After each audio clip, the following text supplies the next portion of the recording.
안녕하세요. 저는 경북 시골 마을에 사는 70대 여성입니다. 서울에서 35년간 기사식당을 하다 몇 년 전에 고향으로 내려왔어요. 부부가 함께 꾸려가던 가게였는데 10여 년 전 남편이 갑작스러운 심장마비로 먼저 떠나버렸죠. 그 이후로 저 혼자 새벽부터 일어나 반찬 준비하고 밤 10시에 마지막 설거지 마치는 생활을 이어갔어요. 그렇게 반평생을 주방에서 살았더니 허리가 다 망가졌더라고요. 결국 디스크가 터져서 더는 못하겠다 싶을 때 식당 정리하고 고향으로 내려왔습니다. 지금은 텃밭에 고추, 깻잎, 상추 키우고 손수 장도 담그며 살아요. 물론 허리에 무리가 가지 않을 정도만 조금씩 하죠. 평생 일하던 사람이라 아무것도 안 하는 게 더 힘들었거든요. 자식은 외아들 하나인데 결혼해서 서울에 살아요. 좋은 회사 다니다 예쁜 며느리 만나 손자까지 낳았죠. 그래서 저는 아들이 정말 잘 사는 줄 알았습니다. 하지만 사람 사는 거 겉만 봐서는 모르는 거더군요. 어느 날 밤 아들이 기운 없는 목소리로 전화해서 이러더라고요. 엄마, 나 엄마 밥 먹고 싶어. 엄마가 해주는 음식 배 터지게 먹으면 소원이 없겠다. 아들의 말투가 심상치 않은 것 같아 가슴이 철렁 내려앉았습니다. 그래서 다음날 손수 만든 식재료를 바리바리 싸서 서울 가는 버스를 탔죠. 그런데 아들네 도착해서 제가 겪은 일이 참 황당했어요. 그래서 오늘 저는 여러분과 그날의 일에 관해 얘기 나누고 싶어 사연을 보내게 됐습니다. 사람 사는 모습이 다양할 줄은 알았지만 저에게 이런 일이 일어날 줄은 정말 몰랐네요. 먼저 그날 밤 전화 얘기를 좀 더 해드릴게요. 시간이 아마 10시쯤이었을 거예요. 마루에 앉아서 TV를 보고 있는데 갑자기 전화벨이 울렸습니다. 화면을 확인하니 아들이더라고요. 반가운 마음에 전화를 받았는데 목소리가 이상했어요. 엄마. 그래. 근데 너 목소리가 왜 그래? 어디 아프니? 아니 별일 없어. 그냥 좀 피곤하니까 엄마 생각이 나서. 그러더니 뜬금없이 갑자기 제가 차려주는 밥을 먹고 싶다고 하니 어리둥절하더라고요. 그게 무슨 소리야? 시우 어머니 밥 안 해주니? 아니야, 해주지. 해주는데. 아들이 깊은 한숨을 쉬었습니다. 근데 맛이 없어, 엄마. 간도 없이 매일 닭가슴살에 채소만 먹어. 뭐? 닭가슴살? 아니 밥은? 사람이 쌀을 먹어야지. 먹긴 하는데 현미밥만 조금 먹어. 아침엔 삶은 달걀하고 야채, 샐러드, 점심은 도시락 싸주는데 그것도 닭가슴살에 브로콜리. 저녁도 비슷해. 현미밥 조금에 두부랑 채소 뭐 그런 거. 그게 무슨 밥이야. 반찬은? 반찬이랄 게 없어. 수아가 나트륨 많다고 간을 거의 안 해. 소금도 안 치고 된장도 안 쓰고. 그래서 밥대가 하나도 안 기다려줘. 뭐? 아니 너희 아직도 그러고 사는 거야? 신혼에서 바빠서 잠깐 그러는 줄 알았는데 아니 결혼한 게 몇 년인데 여태 그러고 살았다는 거니? 그나마 밖에 나오면 사람들 앞에선 티내지 않으려고 꼭 참는 거야. 근데 우리 집에서는 엄청 철저하게 관리한다니까. 나 야식으로 라면도 못 먹어. 아들 목소리가 점점 처량해졌어요. 회식은? 그래도 밖에서 사 먹을 때는 괜찮을 거 아니야. 수아가 회식 엄청나게 싫어해. 그래서 난 핑계대고 거의 맨날 빠져. 술 먹고 기름진 안주 먹으면 몸에 안 좋다고. 점심도 도시락 싸주는데 잘 먹는지 영상통화로 확인하니까 거짓말도 못하겠더라. 다 먹으면 빈 도시락 사진도 찍어보내고. 그럼 동료들이 뭐라 안 하니? 처음엔 그랬지. 근데 이젠 아예 안 불러. 맨날 빠지니까 뭐. 아들이 또 한숨을 쉬었습니다. 아니 이게 무슨 소리야. 다 큰 어른한테 밥 먹을 때마다 사진 찍어 보내라니. 남들이 보면 얼마나 이상하겠어. 전 너무 황당한 생각이 들었어요. 어린애도 아니고 남편 먹는 걸 감시하다니. 사실 원래 며느리가 먹는 거에 좀 예민한 편인 건 저도 알고 있었습니다. 결혼 전에도 입이 짧아서 제가 뭘 해줘도 깨작거리기만 하고 명절에 와서도 기름진 건 안 맞는다고 거의 풀만 먹었죠. 그래도 요즘 젊은 여자들 많이 안 먹는다는 소리를 들어와서 그런가 보다 했어요. 그런데 결혼하고부터 아들도 자꾸 살이 빠지는 게 신경 쓰여 물었더니 며느리가 그러더라고요. 어머니, 성준 씨 나이에 비해서 배가 너무 많이 나왔어요. 제가 알아서 영양소 잘 챙겨서 관리해주고 있으니까 걱정하지 마세요. 전 오히려 여기만 오면 사람이 너무 정신없이 먹어서 그게 걱정이에요. 그러더니 급기야 아들이 전화해서 밥 타령까지 하게 된 겁니다. 솔직히 저도 아들 결혼하고는 신경을 잘 못 썼어요.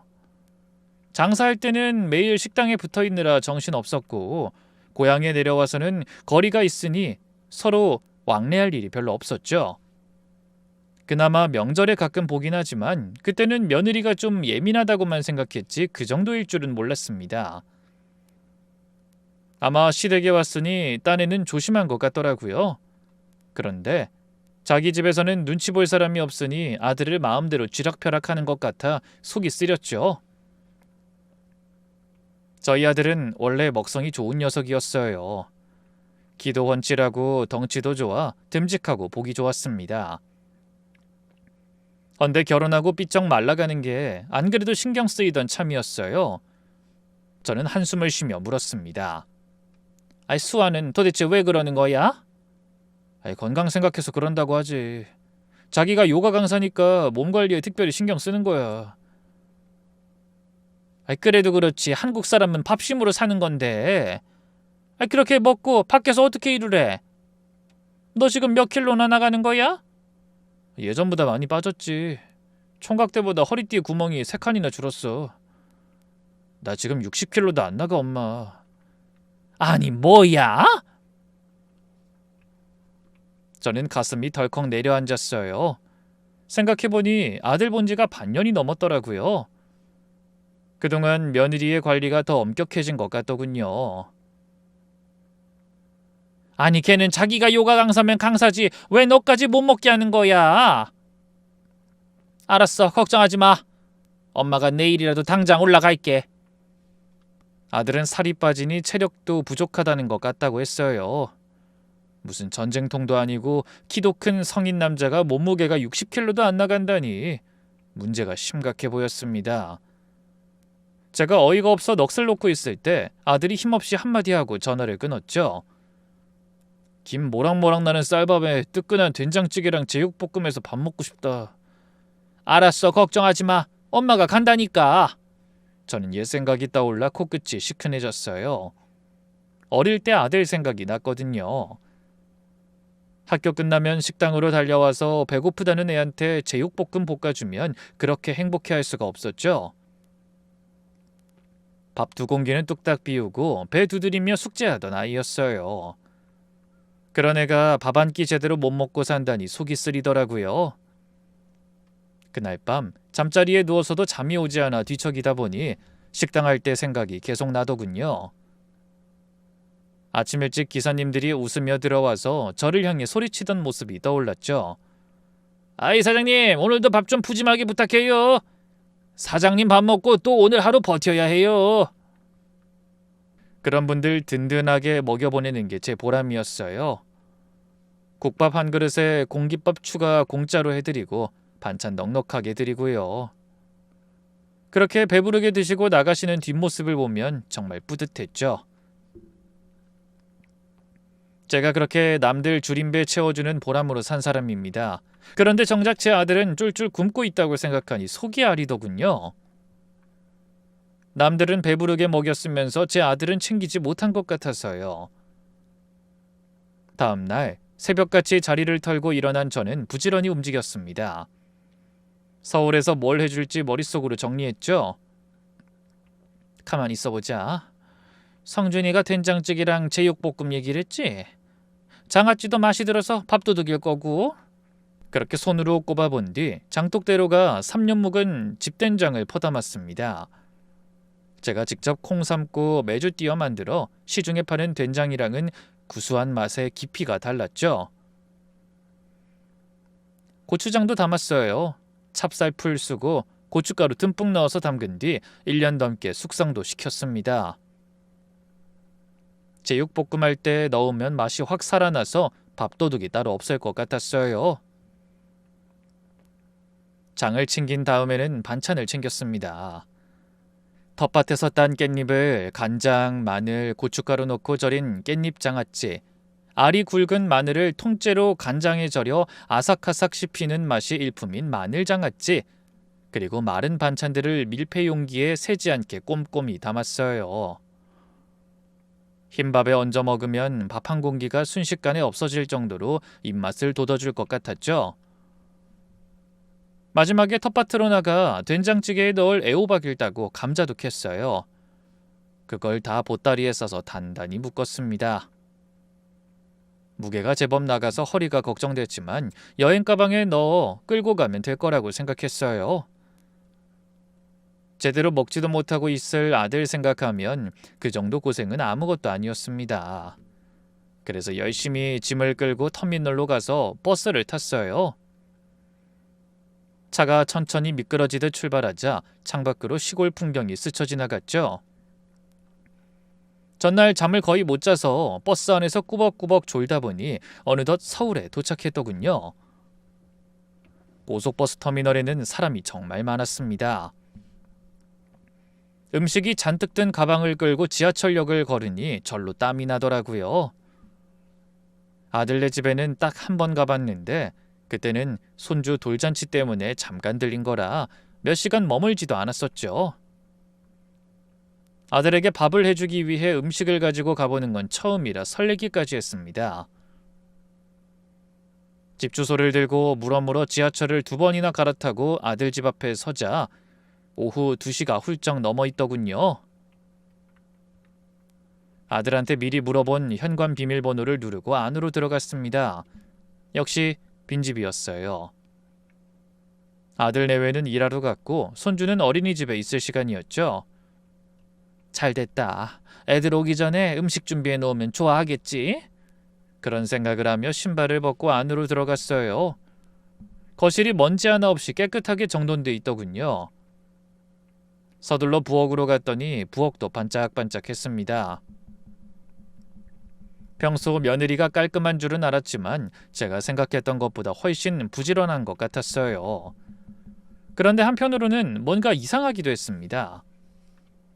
음식을 해먹는 집 같지 않고 부엌 곳곳이 깨끗해도 너무 깨끗하더라고요. 그러다 냉장고를 열어보고 눈이 휘둥그레졌습니다.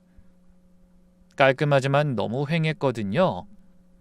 유기농이라고 쓰인 채소가 몇 개 보이고 두부 한 팩과 닭가슴살 한 봉지가 다였어요. 싱크대를 열어보니 소스 같은 것도 안 보이고 양념이라곤 저염 간장 하나만 떨렁 있었습니다. 음식 만드는 기본인 된장, 고추장도 없었어요. 너무 놀라서 저도 모르게 중얼거렸죠. 세상에, 이게 사람 사는 집이 맞아? 우리 아들이 그동안 이렇게 살았던 거야? 너무 황당해서 말문이 막혔어요. 그제야 아들의 마음이 이해됐습니다. 오죽 배를 골았으면 저한테 연락해서 밥 얘기를 했는지 눈물까지 왈칵 차올랐어요.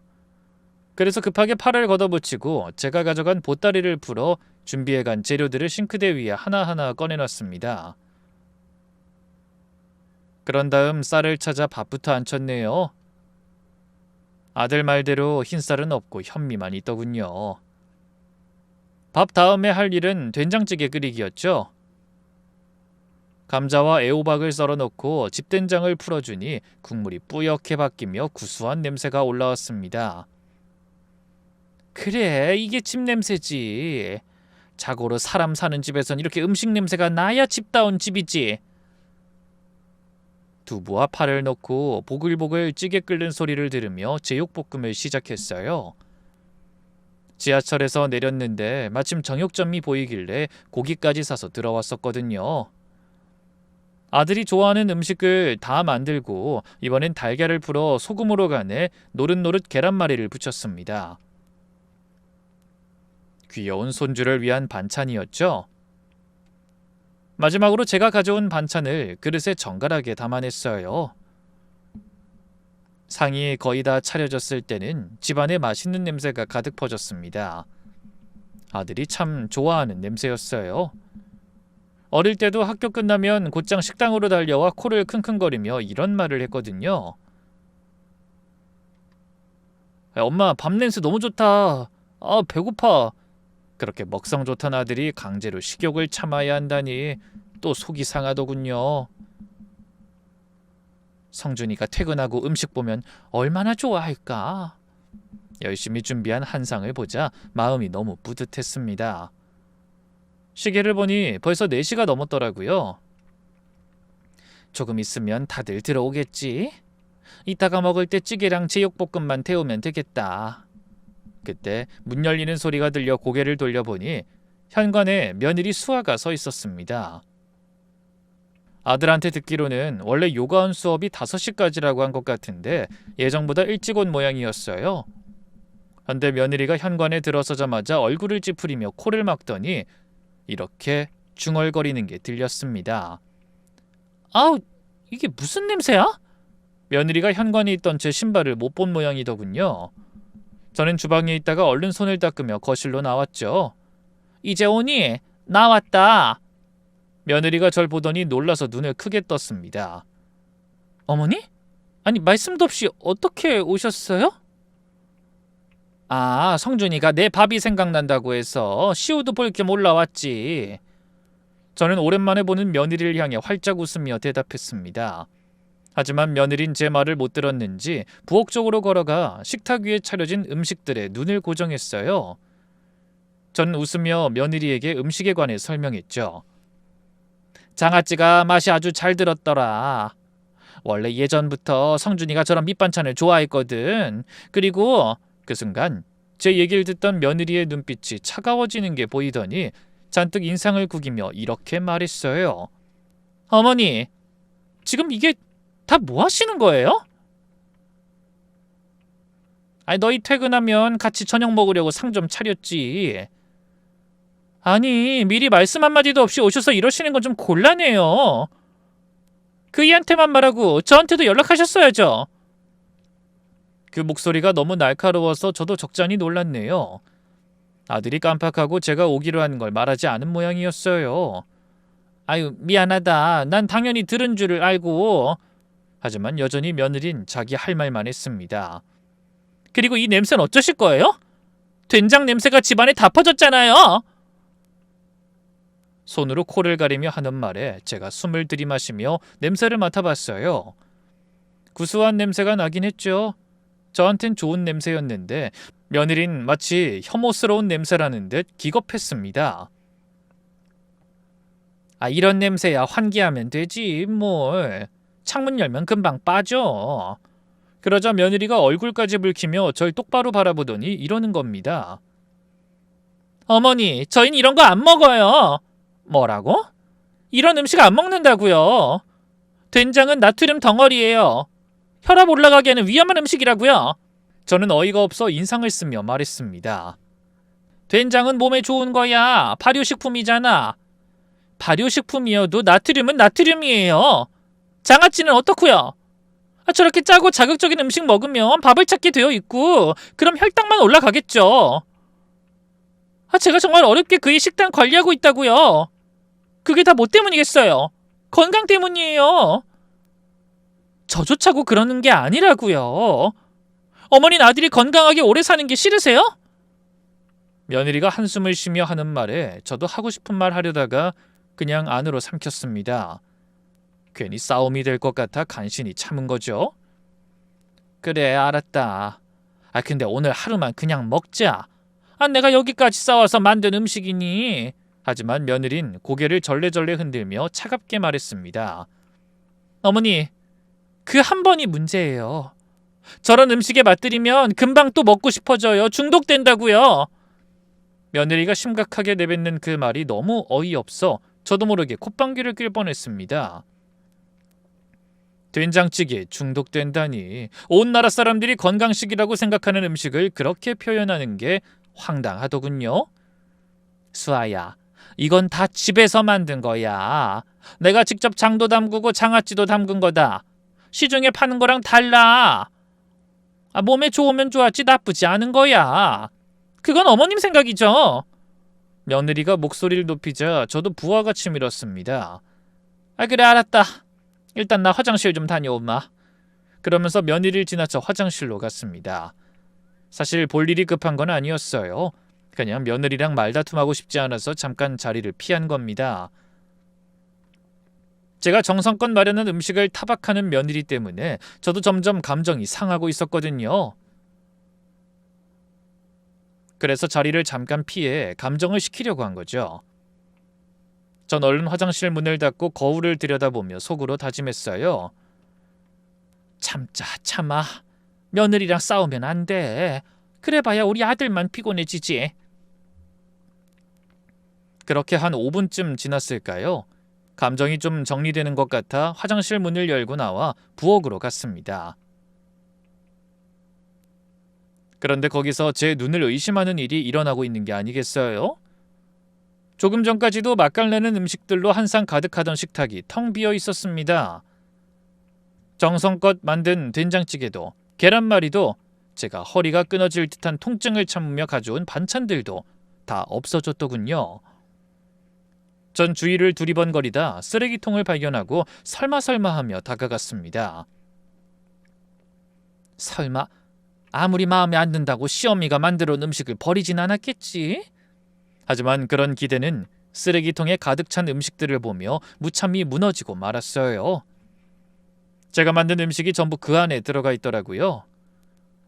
된장찌개 속에 들어있던 애호박, 감자, 두부 조각이 엉망으로 뒤섞여 있고 노릇하게 붙인 계란말이는 뭉개져서 형체도 알아볼 수 없었어요. 새벽부터 준비해온 장아찌와 밑반찬들도 쓰레기통을 굴러다니고 있었습니다.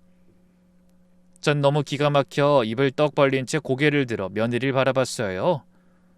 며느린 마치 병균이 가득한 오물이라도 만진 듯 인상을 잔뜩 구긴 채 비닐 장갑을 벗고 있었습니다. 저는 떨리는 목소리로 그런 며느리에게 물었네요. 수아야, 너 지금 이게 무슨 짓이냐? 하지만 절 바라보는 며느리의 눈에는 미안한 기색이나 망설임이 전혀 보이지 않았습니다.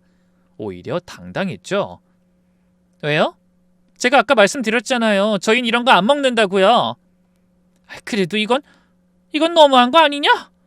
시어미가 만든 음식을 이렇게 쓰레기 취급하다니. 어머니가 만드신 음식이 다 건강에 독이 되는 것들이니까 그렇죠.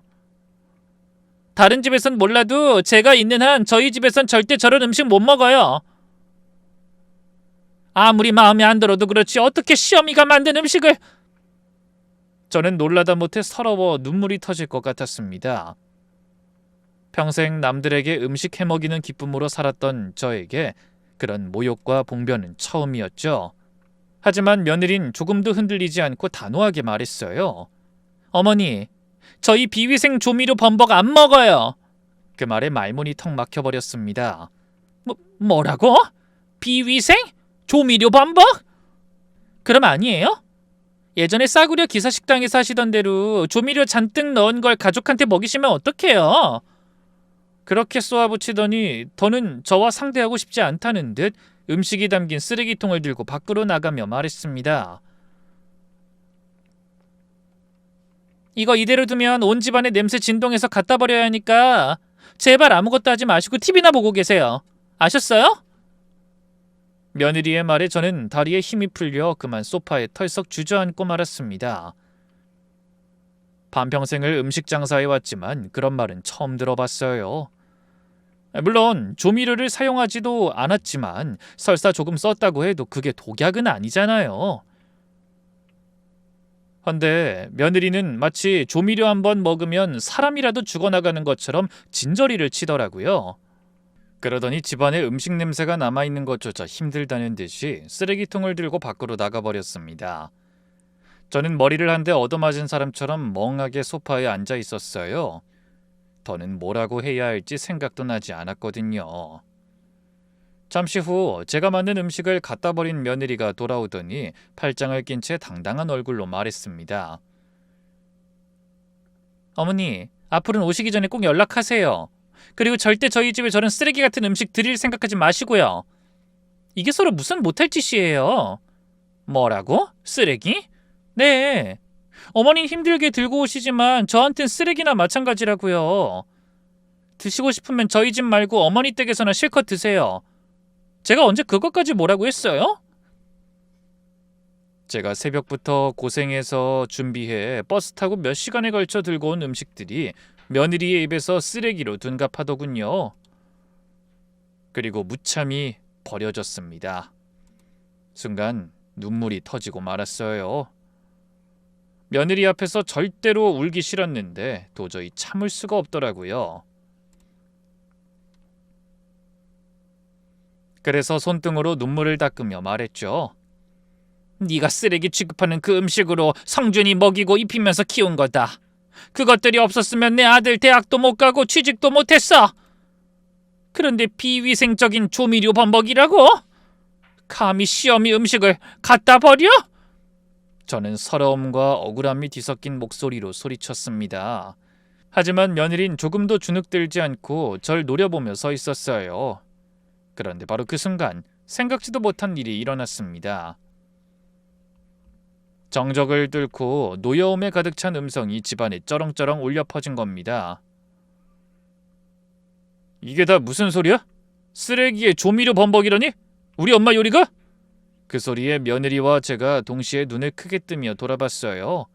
그랬더니 현관 앞에 사색이 된 얼굴로 서 있는 아들의 모습이 보였습니다. 며느리와 저는 누가 먼저랄 것도 없이 동시에 입을 틀어 막았어요. 하지만 아들은 이를 악물며 말했죠. 다 들었으니까 발뺌할 생각하지 마. 너 도대체 무슨 짓을 한 거야? 아들이 분노에 찬 표정으로 눈을 부릅뜨고 며느리를 다그쳤습니다. 며느린 당황한 얼굴을 감추기 위해 애써 태어난 척 말했어요. 성준씨, 왜 이렇게 일찍 왔어? 오늘 외근 나간다고 하지 않았어? 엄마 오신다고 해서 외근 끝나고 바로 왔어. 근데 이게 다 무슨 일이야? 네가 진짜 엄마 음식을 내다 버린 거야? 아니 성준씨, 내가 다 설명할게. 어머니가 갑자기 오셔서 음식을 만드셨는데 우리 식단에 안 맞아서 어쩔 수 없이. 그래서 엄마한테 뭐라고 한 건데? 아들이 여전히 며느리를 도끼 눈으로 노려보며 물었어요. 아니 뭐라긴, 그냥 우리 식단 얘기 좀 하고 양해를 구했지. 갑자기 그런 나트륨 많은 음식을 먹으면 건강에 안 좋고. 하지만 아들은 이를 악물며 며느리의 말을 끊었습니다. 아까 내가 다 들었다고 했잖아. 비위생적인 조미료 범벅? 네가 제정신이면 어떻게 시어머니 얼굴에 대고 그런 말을 해? 거기다 엄마가 아들 생각하며 애써 만든 음식을 쓰레기 취급하면서 내다 버려? 아니야, 그런 게 아니라. 며느린 손사래를 치며 발뺌했습니다. 변명하지 말랬잖아. 내가 다 봤어. 아까 들어오다가 네가 쓰레기장에서 나오는 거 봤다고. 우리 집에서 음식물 쓰레기 버릴 일이 없는데 왜 거기서 나오나 싶더라. 그래서 따라가서 확인해보니 된장찌개며 제육볶음 온갖 반찬들이 다 버려져 있던데. 아들의 말에 며느리의 얼굴이 대번에 굳어졌습니다. 그건 다 우리 가족 건강 생각해서 한 일이야. 뭐? 건강? 성준이가 피식 웃는데 그 웃음에 기운이 하나도 없는 것 같았어요. 누구를 위한 건강? 웃기는 소리 하지 마! 성준씨 왜 그래? 내가 얼마나 우리 가족 몸을 생각하고 관리하는지 성준씨도 잘 알잖아. 관리? 이게 관리냐? 성준이가 자기 몸을 가리켰습니다. 야, 나 지금 60kg도 안 돼! 사람들이 날 뭐라고 부르는지 알아? 멸치, 이쑤시개, 그게 내 별명이야. 너 만나기 전엔 건강함의 상징이었던 내가! 그 말에 저는 아들 모습을 다시 한번 찬찬히 뜯어봤습니다. 정말 말랐더라고요. 볼이 쏙 들어가고 광대뼈가 튀어나와 있었죠. 제 평생 그렇게 마른 아들의 모습은 처음 봤습니다. 반년 전보다 더 마른 모습이더군요. 몇 년 전까지만 해도 안 그랬어요. 며느리와 결혼 전까진 건강하고 듬직해 누구나 부러워하던 남자다운 아이였습니다. 아들은 며느리를 향해 이를 갈며 말을 이어갔어요. 야, 네 그 관리 덕분에 난 요즘 고작 계단 오르는 걸로도 숨이 차. 회의할 때 집중도 안 되고 모든 일에 의욕이 없다고. 하지만 며느린 억울한 표정으로 반박했죠. 그건 운동을 안 해서 그런다니까? 그래서 내가 요가 같이 하자고 했잖아. 운동? 야, 밥을 안 먹는데 무슨 힘으로 운동을 해? 회사에서 돌아오면 쓰러져 자기 바쁜데. 아들이 그렇게 화내는 건 처음 보는 것 같았어요. 성준이는 원래 순한 애였거든요. 어릴 때부터 때 한 번 안 쓰고 말 잘 듣고 조용한 아이라 이웃에서도 다 부러워했었죠. 그런 아들이 자기 마누라를 향해 목에 핏대를 세우며 화를 내더라고요. 그러더니 결정적인 한마디를 내뱉었습니다. 나 더는 이렇게 못 살아. 매일 전화해서 식단 체크하고 사진 찍어 보내라 하고 회식도 못 가게 하고. 난 너랑 결혼하고부터 사는 게 아니었어. 사람한테 먹는 즐거움이 얼마나 큰 건 줄 알아? 내가 오늘 왜 이렇게 일찍 들어왔는데? 엄마 오신다고 해서 설마 엄마가 해주신 음식까지 못 먹게 하진 않겠지 싶어서 달려온 거야. 근데 도대체 이게 다 무슨 일이냐고? 아들이 언성을 높이자 며느리도 안색을 바꾸며 같이 소리쳤죠. 왜 나한테만 뭐라고 하는 거야? 어머니 마음을 그렇게 잘 알면서 왜 내 마음은 몰라? 요즘 사람들은 안 먹어서 문제가 아니라 너무 먹어서 문제란 말이야. 성인병, 고지혈증, 고혈압 그런 게 왜 오는지 몰라서 그래? 다 음식 때문이라고. 너무 많이 먹는 것도 죄야. 어머니 음식 같은 거 먹다가는 순식간에 살찌고 병 걸린단 말이야. 뭐야? 아들이 입술을 파르르 떨더니 며느리를 째려보며 그동안 참아온 한마디를 내뱉더군요. 그게 나를 걱정하는 거야? 그건 사랑이 아니야. 그냥 날 사육하는 거지. 그런 아들의 말에 며느리의 얼굴에서 핏기가 사라졌습니다. 성준씨, 그게 무슨 말이야? 사육이라니? 내가 그동안 해온 노력이 자기한텐 고작 그렇게 보인 거야? 그래, 이게 사육이 아니면 뭐야? 뭘 먹고 뭘 안 먹을지 네가 다 정하잖아. 음식 앞에서 내 의견 따윈 없고 어쩌다 라면 한 번 먹다가 걸렸더니 뺏어서 바로 싱크대에 버리긴 하고. 야, 나 마흔을 바라보는 성인이야. 내가 뭘 먹을진 내가 정해야 하는 거 아니야? 아들이 얼마나 다그치는지 급기야 그렇게 당당하던 며느리의 눈에 눈물이 맺히기 시작했습니다. 며느리의 눈물을 본 아들이 깊은 한숨을 내쉬며 다시 입을 열었죠. 그래, 100번 양보해서 나한테 그러는 것까진 참겠어. 근데 우리 엄마한텐 그러진 말았어야지. 감히 시어머니가 만든 음식을 쓰레기통에 버려? 그것도 온갖 욕을 다 하면서? 너 그 음식들이 우리 엄마랑 나한테 어떤 의미인지 알고나 그런 짓을 한 거야? 음식이 그냥 음식이지 무슨 의미가 있다고 이 난리야. 이젠 며느리도 이판사판이라는 생각이 드는지 지지 않으려 했습니다. 야, 그게 그냥 음식인 줄 알아? 그건 아들에 대한 엄마의 사랑이야. 엄마가 허리 아픈 거 참아가면서 힘들게 준비해서 산 넘고 물 건너 아들한테 먹이려고 준비해 오신 마음, 그거라고. 근데 넌 그 모든 걸 냄새나는 쓰레기 취급하면서 버린 거야. 그게 나한테 얼마나 소중한 건지 짐작도 못하면서. 그 말을 듣고 있으니 저도 모르게 또 눈물이 핑 돌았습니다. 그런데 이어지는 아들의 말 한마디에 너무 놀라서 그만 눈물이 쏙 들어가 버렸죠. 이혼하자. 그 말에 며느리도 고개를 휙 돌렸습니다. 뭐라고? 당신 지금 뭐라고 했어? 이혼하자고. 더는 이렇게 못 살아. 며느리가 주먹을 꽉 쥐더니 몸을 부들부들 떨며 말했어요. 성준씨, 지금 무슨 말을 하는 거야? 고작 그깟 밥 한 끼 때문에 이혼하자는 말이야? 고작 밥 한 끼? 그래서 더는 너랑 못 살겠다는 거야. 성준씨는 먹기 위해서 살아? 어떻게 그런 애 같은 소리를 해? 너랑은 아무리 말해도 소용없어. 그냥 이혼해. 성준씨, 지금 너무 흥분했어. 진정하고 나중에 다시 얘기해. 흥분? 아니, 난 지금 아주 지극히 이성적이야. 진작 했어야 하는 말을 참아오다 이제야 하는 거라고. 나 결혼하고 내내 불행했어. 그러자 며느리의 눈에서 눈물이 뚝뚝 떨어졌죠. 그거 진심이야? 난 진짜 당신이 건강하고 보기 좋게 살길 바래서 그런 건데 어떻게 그런 식으로 말해? 하지만 아들은 고개를 절레절레 흔들며 말했어요. 그게 무슨 사랑이야? 이렇게 숨막히게 하는 게 사랑이면 이제 그만 사양하고 싶어. 그런 두 아이를 보며 계속 말없이 있을 수가 없어 제가 아들을 말렸습니다. 성준아, 진정해라. 음식이야. 엄마가 또 만들면 되잖니. 수아 말도 아예 틀린 말은 아니야. 너 생각해서 그랬다는데 너무 화만 내지 말고. 그런데 그 순간 휴대폰이 울리자 화면을 확인한 아들의 표정이 변하는 게 보였어요. 엄마, 잠깐만요. 애 어린이집에서 전화가 왔어요. 어린이집? 아들은 얼른 전화를 받았습니다. 며느린 평소에 요가 수업이 있을 때 전화를 받지 못하니 연락처를 아들의 걸로 남겨뒀다는 말을 들은 것 같았죠. 여보세요? 그런데 전화를 받은 아들의 얼굴이 점점 굳어지는 게 보였어요. 저는 덜컥 겁이 났습니다. 아니나 다를까 아들의 입에선 믿기지 않는 말이 터져나왔어요. 네? 시우가 쓰러져요?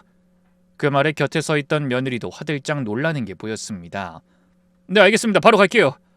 아들이 전화를 끊더니 손을 덜덜 떨며 소리쳤습니다.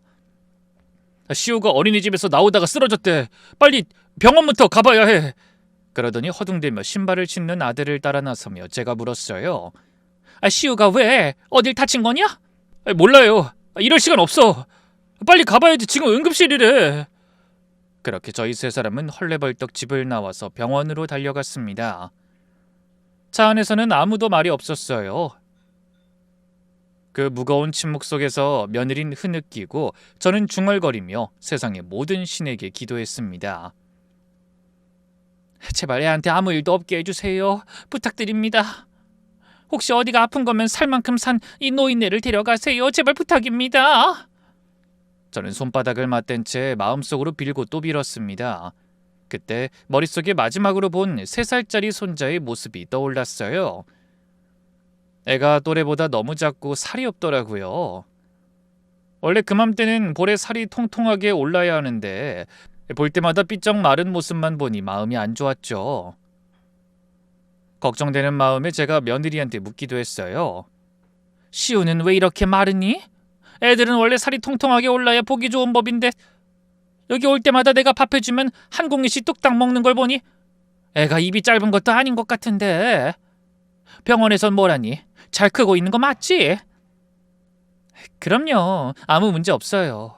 어머님이 몰라서 그러시는데 요즘은 애들도 너무 많이 먹어서 문제예요.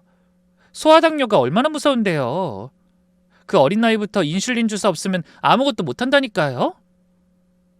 그래서 저는 그저 안타까운 마음으로 고개를 끄덕였습니다. 그래, 지 어미가 오죽 잘 챙길까? 먹어도 안 찌는 애들이 있다더니 엄마 닮아서 마른 체질인가 보네. 그렇게만 생각하고 넘어갔죠. 그런데 그 어린 게 갑자기 쓰러졌다니 심장이 터져버릴 것처럼 뛰고 피가 마르는 기분이었습니다. 잠시 후 병원에 도착해 미친 듯이 응급실로 뛰어갔어요. 먼저 접수대에 도착한 아들이 손주 이름을 대자 간호사가 안내해 주더군요. 구석진 자리 침대 위에 손주가 누워 있었습니다. 창백한 얼굴로 팔에 수액을 맞은 채 눈을 감고 있었어요. 시우야! 수아가 맨 처음 달려들어 손주의 손을 잡았죠. 시우야, 엄마야, 일어나봐! 그 말에 손주가 힘없이 눈을 떠 입을 열었어요. 엄마... 그래, 엄마야, 우리 시우 괜찮아? 그때 곁에 서 있던 어린이집 선생님이 고개 숙여 인사하더니 손주의 상태에 관해 설명했어요. 저기 어머님, 시우가 하원 촬영에 타다가 갑자기 쓰러졌어요. 그런데 검사 결과가요. 선생님은 뭔가 어려운 얘기를 하려는 듯 망설였습니다. 저는 두근거리는 심장을 부여잡고 침을 꿀꺽 삼키며 다음 말을 기다렸어요. 시우한테 영양결핍으로 인한 빈혈이 온 거래요. 저는 귀를 의심했습니다. 영양결핍? 빈혈? 고작 3살짜리 애가? 저희는 깜짝 놀라 입을 떡 벌린 채 잠시 할 말을 잃었습니다. 그때 의사가 다가와 다시 아이 상태를 설명했어요. 아이가 3세 남아 평균 체중에 한참 못 미칩니다. 영양이 심각하게 결핍되어 있고 체내 모든 영양소가 수치보다 한참 부족해요. 아이가 평소에 음식을 거부하나요? 그러더니 의사가 난처한 표정으로 말했습니다. 솔직히 말씀드리면 이런 경우에 저희는 아동학대를 의심하고 신고할 의무가 있습니다. 기가 막혀서 말이 안 나오더라고요. 애가 영양이 부족해 쓰러지고 의사는 그걸 아동학대라고 의심한다더군요. 멀쩡히 부모와 잘 살고 있는 애한테 왜 그런 일이 생긴 걸까요? 의사는 심각한 표정으로 며느리를 향해 물었습니다. 아이가 평소에 뭘 먹나요? 식단을 좀 알려주시겠어요? 며느린 더듬거리며 대답했어요. 저희는 건강식 위주로 먹여요. 유기농 채소, 닭가슴살, 현미밥. 과일이나 간식은요? 고기는 어느 정도로 먹나요? 간식은 치아에 안 좋아서 안 먹이고 과일은 당분이 많아서 피해요. 고기도 콜레스테롤 때문에. 의사의 표정이 굳어졌습니다. 보호자님, 성장기 아이한텐 충분한 영양이 필요합니다. 아이가 기관에 다니니 외부에서는 영양을 섭취하겠지만 그것만으론 무리가 있습니다. 가정에서의 그런 제한적인 식단은 문제가 있어 보이네요. 며느린 울먹이며 말했어요. 저는 애를 건강하게 키우고 싶어서. 하지만 의사는 단호하게 말했습니다. 지금 이 상태가 건강해 보이세요? 아이가 쓰러진 건 영양 부족 때문입니다. 계속 이렇게 먹이시면 성장에 심각한 문제뿐 아니라 모든 질병의 원인이 될 수 있어요. 그 말에 며느리의 얼굴이 새하얗게 질리는 게 보이더군요.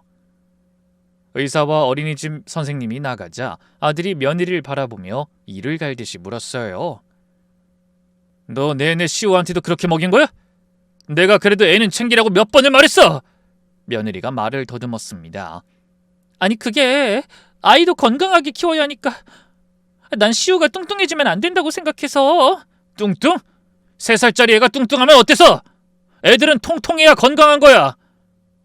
진짜 더 이상은 못 참아. 너 같은 애한테 내 자식 못 맡겨. 반드시 이혼할 거야. 당연히 시우는 내가 키울 거고. 그 말에 며느리가 아들의 팔을 잡으며 애원하듯 말했어요. 성준씨, 내가 잘못했어. 이제부턴 조금 더 신경 쓸게. 우리 그 얘긴 나중에 다시. 하지만 아들은 굳은 얼굴로 며느리의 손을 뿌리치며 대답했습니다. 네가 신경 쓴다는 게 제일 무서워. 계속 버티면 변호사 쓸 거야. 영양실조로 애를 쓰러지게 한 엄마한테는 양육권도 절대 줄 수 없어. 이제 며느린 거의 무릎을 꿇듯이 아들에게 매달리고 있었어요. 전 그런 며느리를 차갑게 노려보다 고개를 돌려 손주를 바라봤습니다. 수액이 꽂힌 손주의 팔이 너무나 가늘어서 눈물이 쏟아졌어요. 애가 안쓰러워 보일 때 내가 진작 나서야 했는데. 깊은 후회가 밀려왔습니다. 그날 아이가 깨어나 퇴원한 뒤 저는 아들의 차를 타고 집으로 돌아왔어요. 하지만 혼자가 아니라 손주와 함께였습니다. 병원을 나서며 아들이 그러더라고요. 엄마, 수아랑 문제 정리될 때까지 시우 좀 맡아줘. 애를 저대로 그냥 집에 둘 순 없을 것 같아. 엄마가 데리고 가서 맛있는 것 좀 해주시고. 그러다 감정이 복받치는지 아들이 잠시 말을 멈췄습니다. 3살짜리가 영양 부족으로 쓰러지다니. 아무리 생각해도 기가 막히는 일이었죠.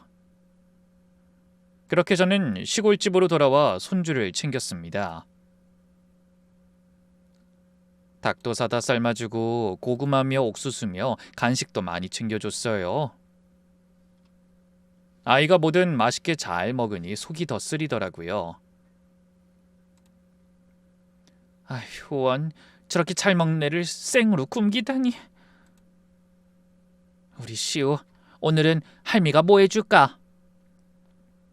고기. 시우 고기 먹고 싶어요. 그래, 우리 손주. 할미가 제일 좋은 고기 사다가 맛있게 구워줄게. 우리 이따가 장구경 가자. 아들은 가끔 전화해서 며느리와의 소식을 전했습니다. 엄마, 나 소송 시작했어. 변호사도 선임하고 시우 병원 진단서가 있어서 양육권은 무난히 내가 가질 수 있을 것 같아. 그래, 수아는 어떻게 하고 있니? 친정으로 갔어. 여기서 서로 얼굴 보고 있기 불편하잖아. 며느린 매일 전화해서 울고불고 매달린다고 하는데 아들은 전화조차 안 받는 눈치였어요. 애한테도 찾아가지 말라고 으름장을 놓은 것 같더군요. 그런 소식을 들으니 마음이 편치 않았습니다. 도대체 어디서부터 뭐가 잘못된 건지 안타깝기만 했죠. 그런데 그날 오후 손주와 장구경을 마치고 돌아오니 뜻밖의 손님이 기다리고 있었어요. 바로 며느리의 친정 어머니였죠. 사돈어른, 갑자기 찾아와서 죄송합니다. 드릴 말씀이 있어서요. 저는 사돈을 마루에 앉으라고 하고 보리차를 내왔습니다. 아이는 장구경이 피곤했는지 꾸벅꾸벅 졸길래 방에 눕혀놨죠. 차를 받아들고도 한참을 멍하니 있던 안사돈이 어렵게 입을 열었습니다. 저기 사돈어른, 수아 대신 사과드리려고 왔어요. 그 애가 그렇게 된 데는 제 탓이 커요. 그러더니 가방에서 낡은 사진 한 장을 꺼내 보여줬습니다. 사진 속에는 한눈에 봐도 너무 뚱뚱한 소녀가 하나 앉아 있었어요. 볼이 빵빵하고 배가 튀어나온 아이가 웃고 있더군요. 턱도 2중을 넘어 3중은 되어 보이고 팔다리도 무척 두꺼웠습니다. 그런데 이상하게 얼굴이 낯익더라고요. 그 얼굴을 자세히 들여다보다 깜짝 놀라 물었습니다. 어머나, 이거 수아 아니에요? 안사돈이 씁쓸하게 웃으며 고개를 끄덕였습니다. 네, 그게 고등학교 때 사진이에요. 아니 세상에, 지금 수아는 허리가 손바닥만 하잖아요. 몸에 군살도 하나 없고 다들 요가 강사라서 원래 날씬한 줄 알던데. 안사돈은 고개를 저으며 말했습니다. 아니요, 수아는 원래가 타고난 비만 체형이었어요. 어릴 때부터 뭘 먹어도 살이 쪘거든요. 물만 먹어도 살이 찐다는 말이 있죠. 우리 수아가 그랬어요. 그런 말을 안사돈의 눈에 눈물이 맺히는 게 보이더군요. 그래서 어릴 때부터 뚱보니 돼지니 놀림을 참 많이 받았어요. 중학교 때는 심각하게 왕따도 당했죠. 애들이 얼마나 독하게 괴롭혔는지 몰라요. 살쪘다고 급식줄에 끼워주지도 않았어요. 밥 먹으러 가면 애들이 비웃었대요. 돼지가 또 먹으러 왔다라고요. 어머나, 저는 전혀 상상도 못했어요. 그래서 수아가 어떻게 했는지 아세요? 화장실에서 혼자 울면서 밥 먹었어요. 네? 아니, 어떻게 그런 일이... 그 말을 듣고 중학생 여자애가 화장실에서 울면서 몰래 도시락 먹는 모습이 떠올라 가슴이 아팠습니다. 안사돈이 먼 옛일을 회상하듯 말을 이어갔어요. 그러다 대학교에 들어가 마음 굳게 먹고 운동을 시작했어요. 피나는 노력으로 살을 뺐고 요가 강사까지 된 거죠. 그런데 후유증이 남았어요. 애가 살찌는 게 너무 무서운 거예요. 음식만 보면 저거 먹으면 다시 뚱뚱해진다라는 공포가 온대요. 맛있는 거 먹으면 죄책감이 들고 밤새 잠을 못 잔다고 하더라고요. 안사돈이 눈물을 닦아내며 계속 말했습니다. 다 제 탓이에요. 제가 어릴 때 애를 많이 혼냈거든요. 저는 애를 위해서 한다고 했던 말인데 아이한테 그게 상처가 됐던 것 같아요.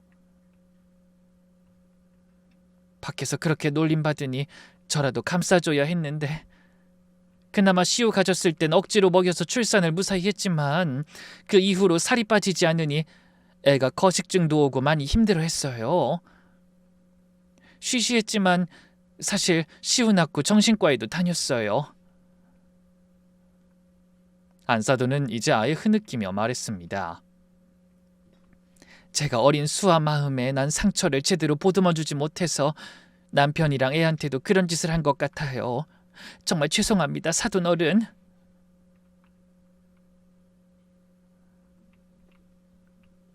저는 무슨 말을 해야 할지 모르겠어서 계속 듣고만 있었어요.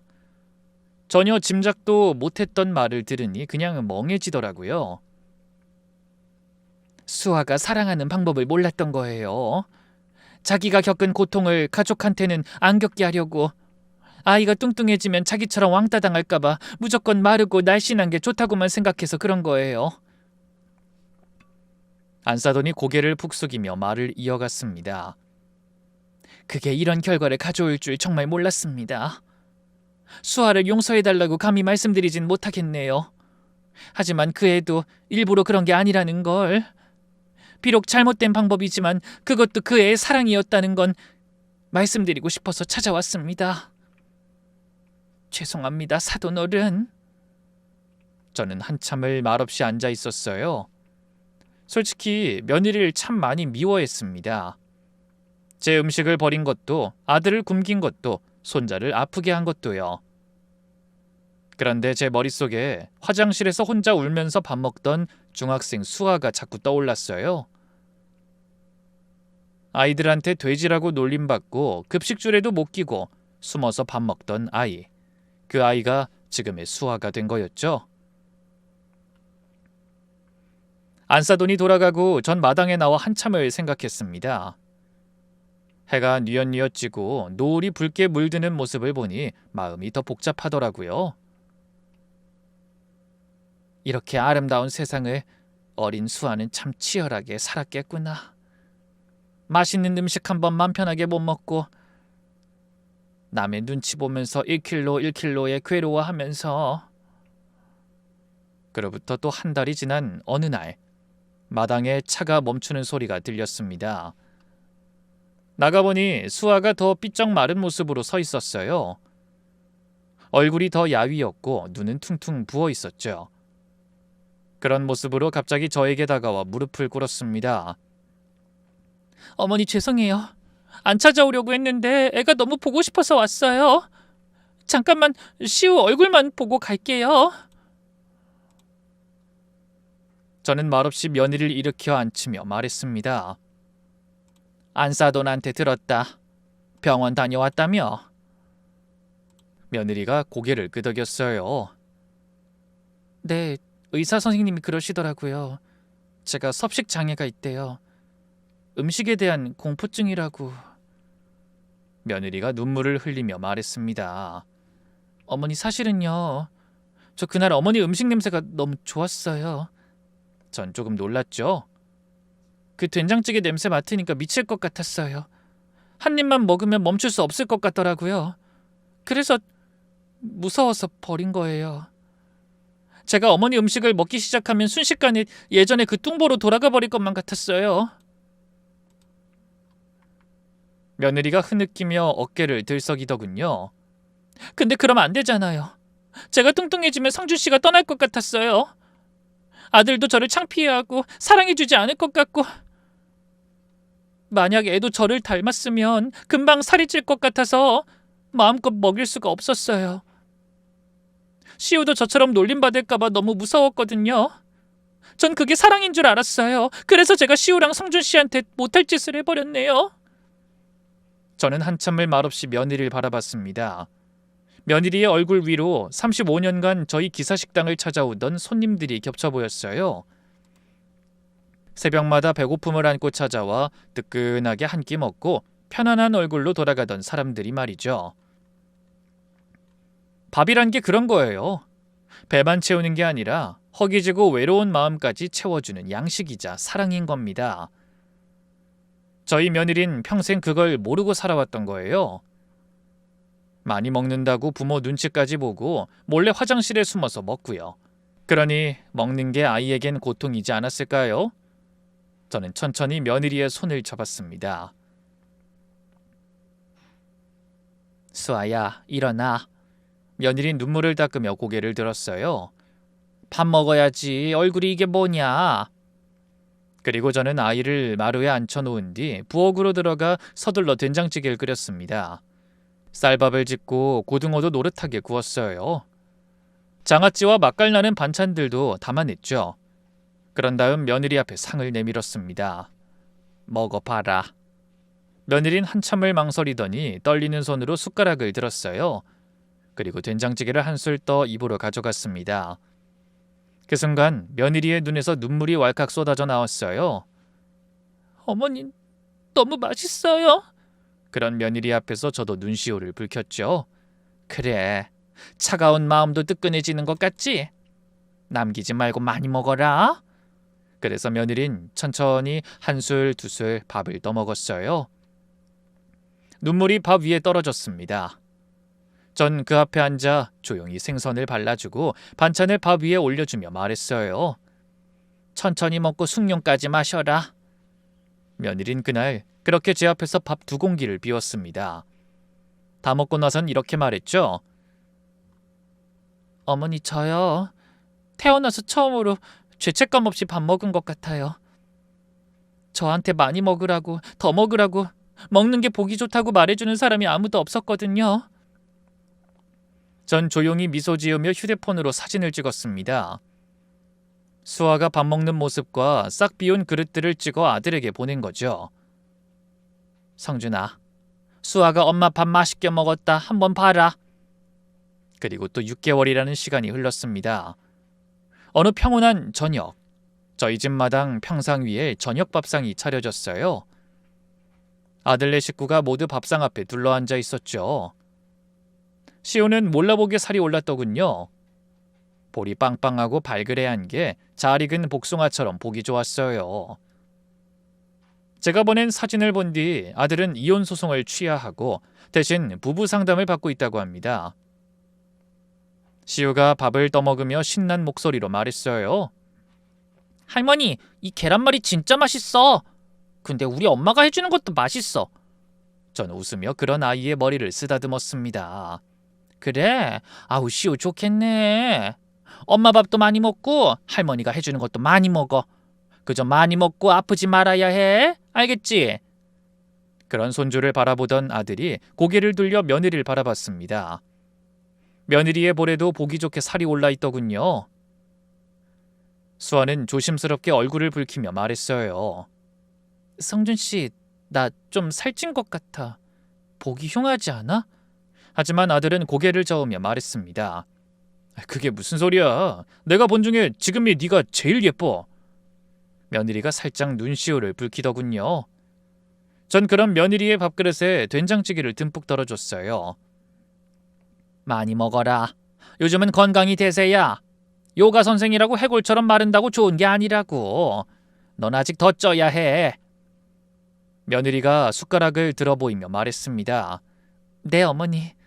근데 긴장하셔야 할 거예요. 제가 먹기 시작하면 아무도 못 말리거든요.